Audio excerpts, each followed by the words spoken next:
Looking glass. ये topic बहुत ही trending में चल रहा है आजकल, तो इस पे मैं अपना व्यूज़ भी आपसे शेयर करना चाहूँगा।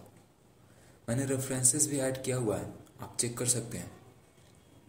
तो बेसिकली लुकिंग ग्लास एक टेक्नोलॉजी है, एक क्रिस्टल टेक्नोलॉजी है जिसमें हम फ्यूचर टाइमलाइन को देख सकते हैं। इस टेक्नोलॉजी में सिक्स्थ डेंसिटी कॉन्शियसनेस लेवल की पावर एग्जिस्ट करती है। मतलब कि सिक्स्थ डेंसिटी कॉन्शियसनेस लेवल के पावर को टेक्नोलॉजी में मैनिफेस्ट कर दिया गया है।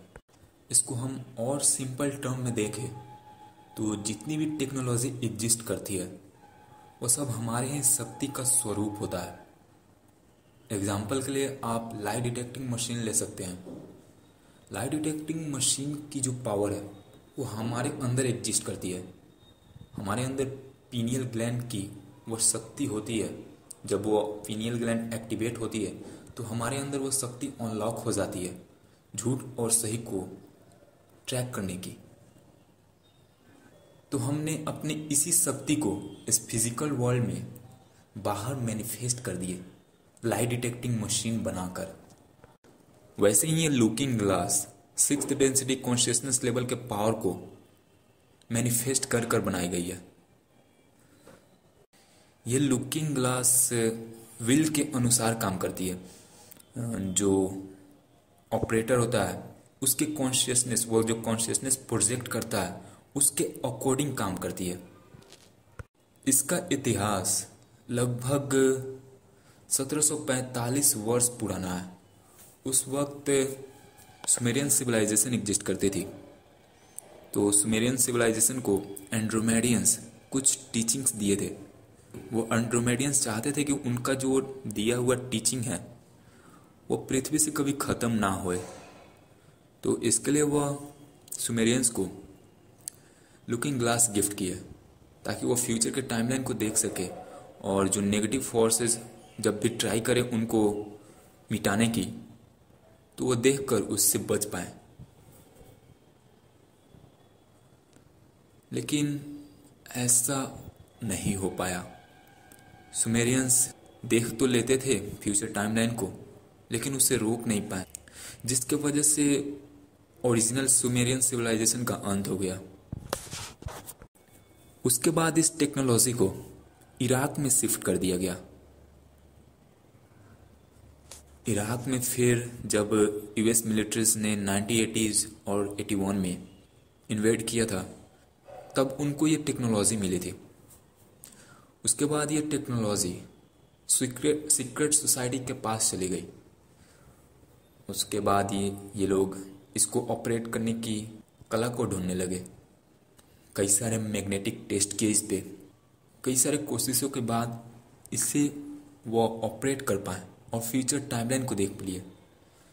उसके बाद जो हेल्पर्स थे जिन्होंने फ्यूचर टाइमलाइन को देखने में इनकी मदद करी थी उनको ये लोग मार दिए। कुछ बचे तो वो बाद में अपना एक अलग टीम बनाए। ऐसे ही वांडरर्स का ग्रुप बना, लाइट वर्कर्स का ग्रुप बना जिसमें 145 वांडरर्स शामिल हैं जिन्हें हम guardians of the looking glass भी कहते हैं। तो ये ग्रुप, न्यू जो ग्रुप बना, ये स्पेशली लाइट वर्कर्स हैं, पॉजिटिव साइड वाले हैं। तो यहाँ पे हुआ ये कि सुमेरियन के अंत होने के बाद 1981 में ये टेक्नोलॉजी पहले बुरे लोगों के हाथों में लगी, उसके बाद पॉजिटिव वंस के पास आया।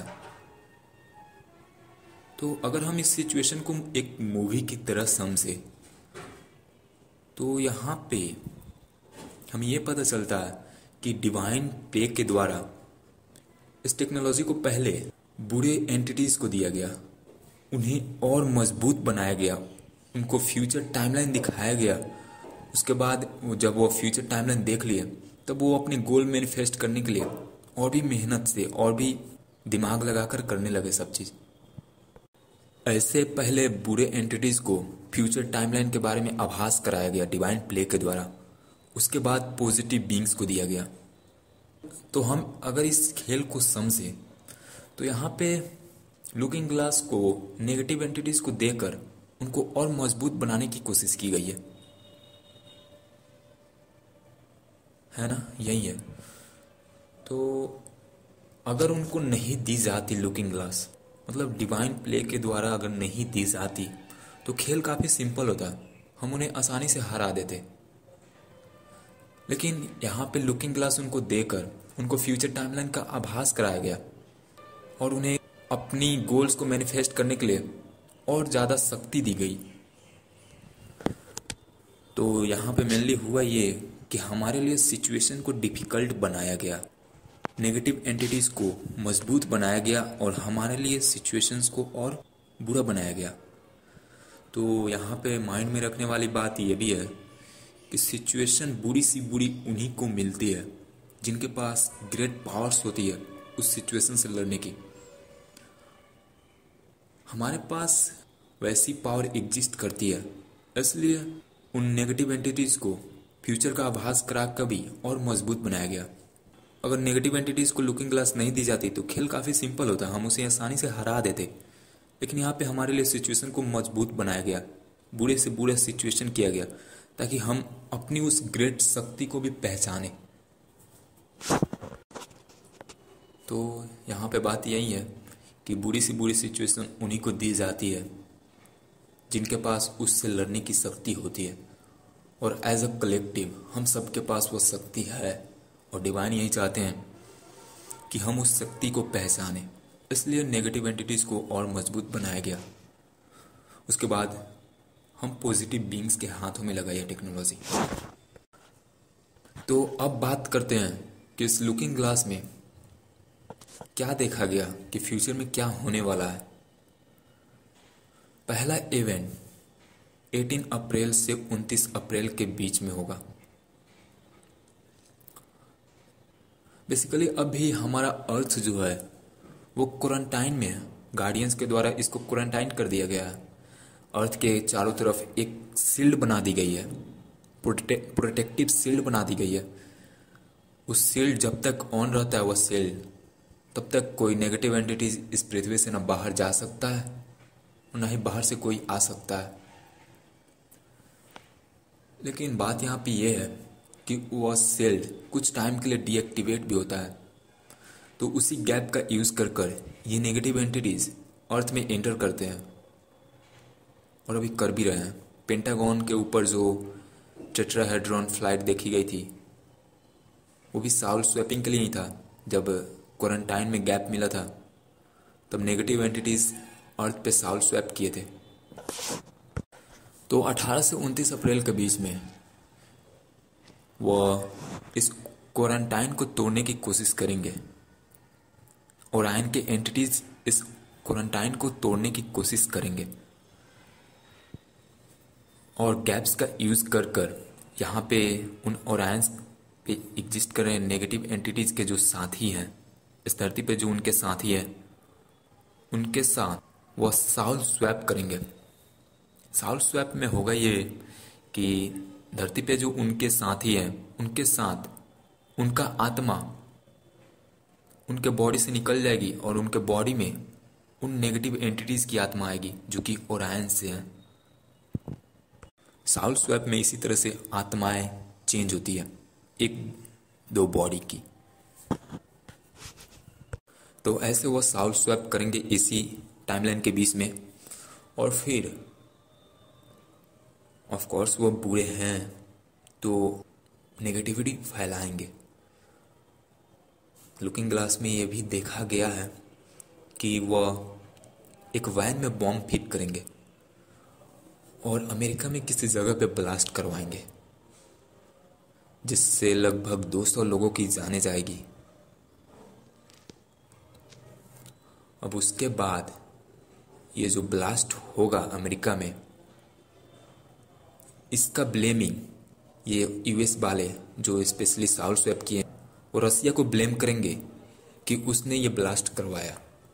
इस तरह से ब्लेमिंग का गेम चलेगा और अगर ये कंट्रोल नहीं हुआ तो ये एक वार में बदल सकता है, एक न्यूक्लियर वार ला सकता है। तो ये इवेंट तभी होगा जब ज़्यादा से ज़्यादा लोग इसके बारे में अवेयर नहीं होंगे। एक बार जब लोग अवेयर हो जाते हैं तो वो नेगेटिव एंटिटीज अपना प्लान चेंज कर लेते हैं, नहीं तो इससे उनको भी प्रॉब्लम होगी।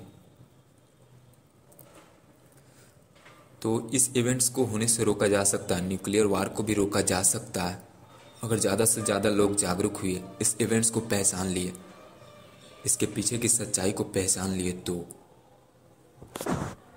पहचान लेंगे तो ये इवेंट नहीं होगा, न्यूक्लियर वार नहीं होगी।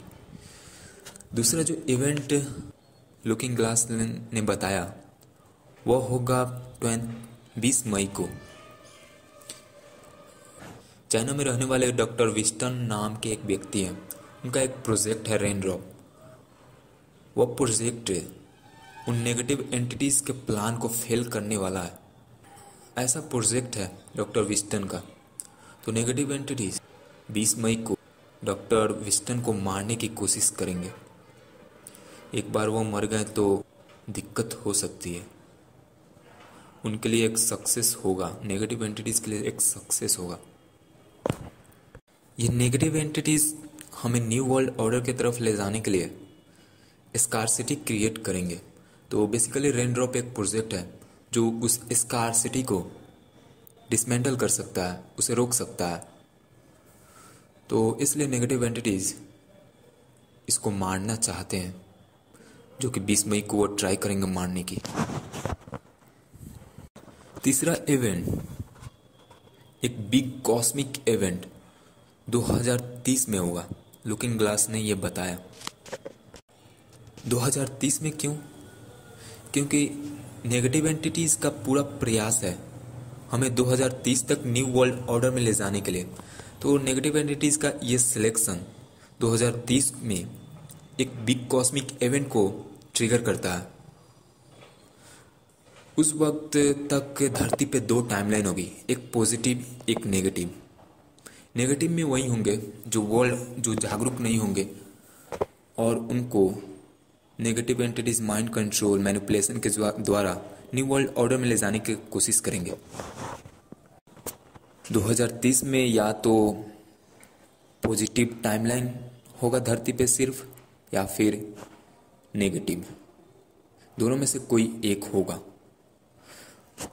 तो नेगेटिव टाइमलाइन 2030 में तब हो सकता है जब लोग जागरूक नहीं हुए। अभी के लिए नेगेटिव टाइमलाइन 2030 में लाने के लिए जो कैटलिस्ट है वो न्यूक्लियर वार है। न्यूक्लियर वार अगर हुआ तो नेगेटिव एंटिटीज को बहुत बड़ी सक्सेस मिलेगी। एक बार जब ये वार हुआ तो कई सारी गवर्नमेंट डेब्ट में जाएगी, इकोनॉमिक पूरी तरह से डाउन होगी, स्कार्सिटी क्रिएट की जाएगी। उसके बाद वह अनवैक्सीनेटेड को भी टारगेट करेंगे, भोजन की सप्लाई करना बंद करेंगे और सेंसरशिप भी बहुत ही हाई लेवल पे होगा। जो भागने की भी कोशिश करेंगे मिलिट्री ड्रोन्स के द्वारा उनको भी मारा जाएगा। और वैक्सीनेटेड वाले के लिए सबसे बड़ी दुख की बात यह होगी कि अभी जो वो वैक्सीनेशन का मूवमेंट चलाए थे ये पहला मूवमेंट था, फ्यूचर में लगभग 2 और वैक्सीनेशन मूवमेंट चलाई जाएगी, ऐसा प्रिडिक्ट किया ना। तो उस 2 वैक्सीनेशन मूवमेंट में भी अगर वे लोग वैक्सीन लेते हैं तो उनके लिए काफ़ी सिचुएशन आगे बुरा होगा। वैक्सीनेशन के द्वारा हमारा डीएनए और स्पिरिचुअल कनेक्शन पूरी तरह से लो कर दिया जाएगा, डीएनए पूरा डैमेज हो जाएगा। अगर डीएनए डैमेज हो गया तो जो जंक डीएनए है वो कैसे एक्टिवेट होगा? अभी सोलर फ्लैशेस हो रहा है इतने सारा, सोलर फ्लैश हमारे जंक डीएनए को एक्टिवेट करने का काम कर रहा है। और वैक्सीनेशन के द्वारा लोगों को वो टारगेट कर रहे हैं डीएनए डैमेज करने की, ताकि लोग की पावर्स उभरे ना। वो पहले ही ये सारी इवेंट्स, फ्यूचर के सारे इवेंट्स देख चुके हैं लगभग 1981 में ही। इसलिए वैक्सीनेशन वाला मूवमेंट, कोरोना वायरस वाला प्लानिंग उनका बहुत पहले से ही है। फ्यूचर इवेंट्स ये सब देखकर वो प्लानिंग कर चुके हैं, बाद में ही तो नेगेटिव एंटिटीज से पॉजिटिव बीइंग्स के पास आया था। तो इस तरह से वो वैक्सीनेशन के द्वारा मास जेनोसाइड करने की कोशिश करेंगे। अभी जो वैक्सीन लिए हैं पहला मोमेंट में वो तो बच जाएंगे, लेकिन दूसरा और तीसरा भी जो ले लेंगे उनके लिए 2030 का साल काफ़ी मुश्किल होगा। उस वक्त जो इवेंट होगा वो लोगों को भी मार देगा जो वैक्सीनेटेड होंगे, और कितने सारे तो अभी भी मर ही रहे हैं, आप देख ही सकते हैं। तो लुकिंग ग्लास ने यही नेगेटिव टाइमलाइन बताया था। पॉजिटिव टाइमलाइन भी लुकिंग ग्लास के द्वारा बताई गई थी। 2030 में या तो नेगेटिव टाइमलाइन ख़त्म होगा या फिर पॉजिटिव टाइमलाइन। तो पॉजिटिव टाइमलाइन तब होगा जब लोग ज़्यादा से ज़्यादा जागरूक होंगे। पॉजिटिव टाइमलाइन में मेनली अनवैक्सीनेटेड लोग शामिल होंगे जिनका डीएनए डैमेज नहीं हुआ रहेगा, और स्पिरिचुअल कनेक्शन भी काफ़ी बेहतर होगा। सोलर फ्लैशेस की वजह से इनका डीएनए 2030 तक बहुत ज़्यादा अनलॉक हो जाएगा, जिसकी वजह से कई सारी साइकिक एबिलिटीज़ भी अनलॉक हो जाएगी ह्यूमंस में। लोगों के अंदर कई सारी सुपरनेचुरल पावर्स भी आएंगी 2030 तक। लोग उस वक्त तक नेगेटिव हैबिट को पूरी तरह से अवॉइड करना शुरू कर देंगे और पॉजिटिव को चुनने लगेंगे। कॉन्शियसनेस बहुत बढ़ गया होगा, मतलब बिल्कुल सतयुग में जाने जैसा है। तो 2030 काफ़ी इम्पोर्टेंट साल होने वाला है इस पूरे गैलेक्सी में। उस वक्त के बाद पॉजिटिव टाइमलाइन ही होगा, आई बिलीव। और नेगेटिव टाइमलाइन में अनअवेयर लोग रहेंगे,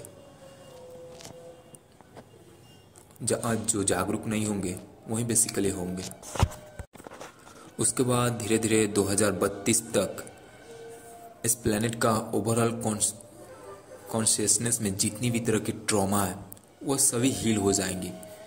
उसके बाद काफ़ी लव, हार्मोनी, बैलेंस पृथ्वी पे आने लगेगा। तो ये टाइमलाइंस, फ्यूचर टाइमलाइन देखी गई थी लुकिंग ग्लास में। लुकिंग ग्लास में लगभग 70 इवेंट्स को देखा गया, जो कि 2022 से 2029 के बीच में होगा। ये 70 इवेंट्स सब नेगेटिव एंटिटीज़ के द्वारा ट्रिगर की जाएगी, हमें न्यू वर्ल्ड ऑर्डर की तरफ ले जाने के लिए। इन 70 इवेंट्स के बारे में लोगों को अवेयर होना होगा, नहीं तो वो नेगेटिव एंटिटीज़ काफ़ी लोगों को अपने कब्जे में ले लेंगे। तो